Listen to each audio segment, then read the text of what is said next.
Oh, the great one, Mark Levin. I just checked in with him. He is fired up, and he will be joining us tonight. Laura Trump joins us tonight. So many of you have been asking. We have the history. 2 days after President Trump is elected, impeachment started. All through 2017, 18, 19. We got it all covered. We're going to play the long version, but you got to tape it because we can't play it every night. It takes too long. Anyway, that's coming up. Plus, mystery surrounding the identity of the non-whistleblower, hearsay whistleblower, who kicked off this insane new Ukrainian witch hunt.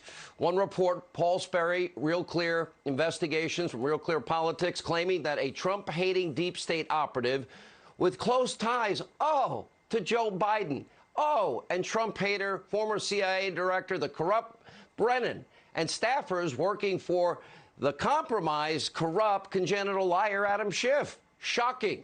And Sperry reports that he also has ties to the very same DNC operative that helped the Clinton campaign, went to the Ukrainian embassy to get dirt on Donald Trump and his associates, and coordinated and colluded with Ukraine to impact the 2016 election.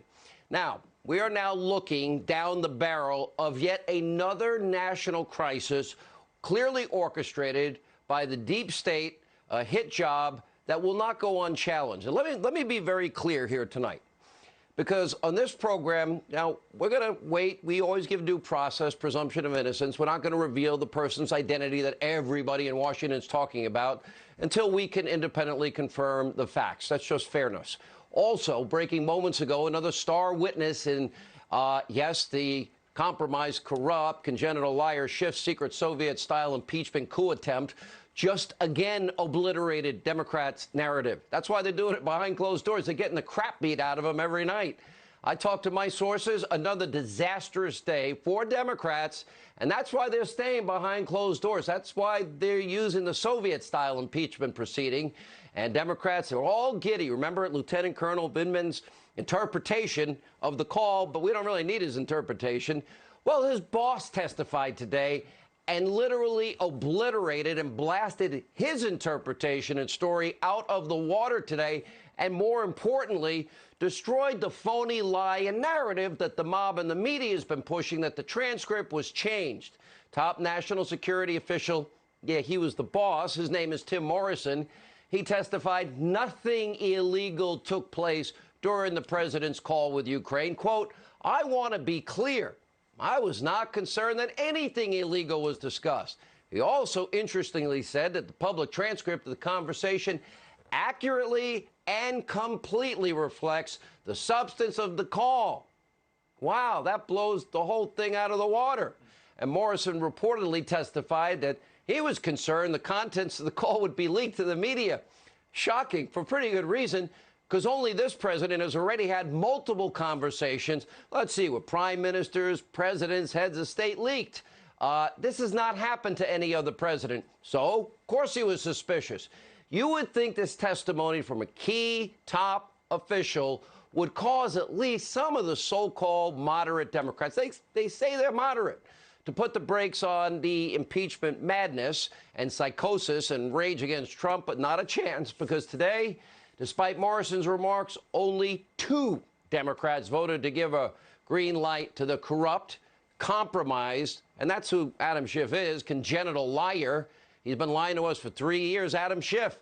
So with the exception of one congressman named Colin Peterson and Jeff Van Drew, who we told you about last night, every other Democrat, take a look at that list, those from swing districts that Trump won, they voted to go along with this madness. With zero due process, none, a compromised, corrupt, congenital liar leading the lawless, unconstitutional witch hunt.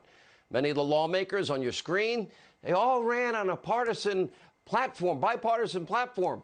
They want to reach across the aisle. They want to work together and focus on fixing and helping the lives of Americans. And some even said that impeachment is a really bad idea. But they went along anyway. When push came to shove and their arms were twisted by Pelosi and company and the squad, they caved, every one of them. Take a look. It's about both sides being willing to actually say, we're going to put aside our right, our political labels for a minute and actually focus on what's best for, we're Americans first. We need to be looking for solutions right now in this country, bipartisan solutions. When I get to Washington, I'm going to do what John F. Kennedy said. We shouldn't be looking for the Democratic answer. We shouldn't be looking for the Republican answer. We need to be looking for the right answer. We need to work together, Democrats and Republicans. I don't think it's that hard. I have always said, to me, I did not get elected to spend the next 18 months on a political process of impeachment. Words are cheap. They all folded. They all lied to their constituents because the people you saw, yeah, they gave in to the pressure. They're con artists. They're not working for their constituents. Instead, they always told the party line and whatever ship Pelosi and the squad wants, they're going to vote for. That's why they all caved and voted to give this incredible impeachment, obsessed, compromised, congenital liar. Remember, he has total control, that nut, that lunatic that's been lying for 3 years. They did this despite having no public access to any evidence, no hearings, no transcripts, nothing, no due process. These were the rules. Under Newt Gingrich during Bill Clinton's impeachment, this is what Newt Gingrich afforded Bill Clinton. The House openly debated. They held an official vote. The president had the ability to call witnesses. His attorney did submit evidence, build a case. They had a chance to talk to every witness. But the corrupt, compromised Schiff, he just has full, complete veto power. Like a dictator. He can control the witness list, the rules, the evidence, and nothing you can do. No fair hearings, no ability to mount any defense, no rights to the accused. In fact, we don't even know what the charges are. And Schiff, we know, lying to us for all these years, psychotic Trump hater, is the judge, jury, executioner in what is only a public show trial designed to convince the American people that the president deserves to be impeached for what we don't know. We're told the majority of witnesses had heard nothing wrong with the call that we have the transcript to. But they're not going to be asked to testify publicly. Wait, watch, and see. That's how corrupt he is and Pelosi is. This is Soviet Union style on steroids. And so far, it's all been conducted in secret by a guy that is a fact witness and compromised in the very case, caught in more lies than I could even ever count.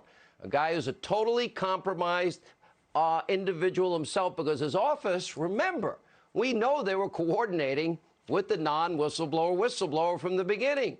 Now, that's just a fact. We'd like to know what was said, where they met. Did he offer an attorney? Did he advise to go to the inspector general?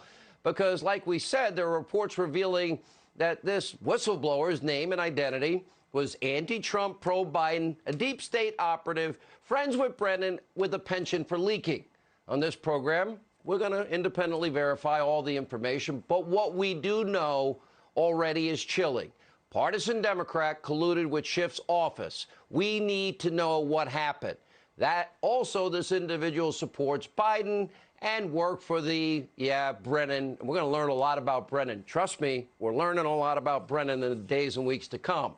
So Republicans now must demand answers. They must demand to know the extent of this person's contact with Schiff's office. They must demand to know if he abused his power while in government. They must demand answers on his relationship with Biden, Brennan, the DNC. And while they're at it, I think it's time. America needs to now, if we're going to have transcripts released, I want the transcript of every call with sleepy, creepy, crazy Uncle Joe Biden. That's the guy that was involved in a real quid pro quo in Ukraine. We want every call between Barack Hussein Obama and Vladimir Putin after Obama promised more flexibility after his election. I'd also like the transcripts of the calls between Obama and Iranian leaders leading up to Obama making the dumbest deal in the history of mankind and giving the radical mullahs of Iran the chant death to America, death to Israel, $150 billion. It's time now for fairness. We now need to demand those transcripts because what's fair is fair, right? And regardless of the whistleblower's true identity, the ongoing witch hunt conducted by Schiff, supported now by all but